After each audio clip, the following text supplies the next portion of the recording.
আসসালামু আলাইকুম প্রিয় দর্শক, কেমন আছেন সবাই? আজকে একটি ছোট্ট ব্লগ নিয়ে আসলাম। আজকে চিংড়ি মাছ এবং পাবদা মাছ এর একটি ব্লগ করব। আমার শ্বশুরে এই মাছগুলো নিয়ে এসেছিল। দেখুন এই চিংড়ি মাছগুলো কত বড় বড়।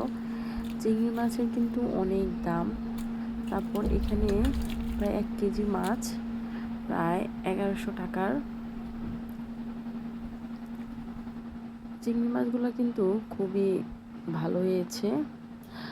এখানে দেখুন অনেকগুলো পাবদা মাছ নিয়ে এসেছে। পাবদা মাছগুলো আমার শাশুড়ি এখানে কাটছে। এখানে কাটাটা আমি আপনাদেরকে দেখিয়ে দিচ্ছি। প্রায় অনেকক্ষণ লেগেছে এই মাছগুলো কাটতে।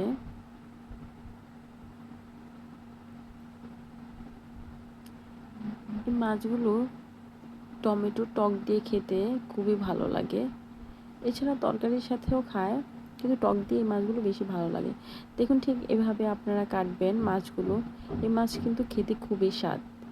যেহেতু মাছগুলো তাজা ছিল, এগুলা দেখতেও খুব ভালো লেগেছিল এবং খেতেও খুব স্বাদ লেগেছিল। আমরা এর পরের দিন এই মাছগুলো টমেটো টক করে খেয়েছিলাম, খুব ভালো লেগেছিল। যদিও বা আমি ভিডিওটি করিনি। দেখুন মাছগুলো কিভাবে কেটেছে।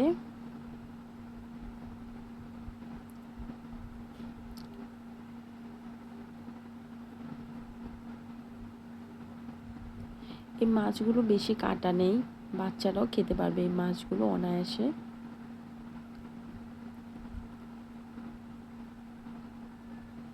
এই মাছগুলো কাটার জন্য এখানে আমরা ছাই ব্যবহার করেছি। ভিডিওটি এখানেই সমাপ্ত হলো। আল্লাহ হাফেজ।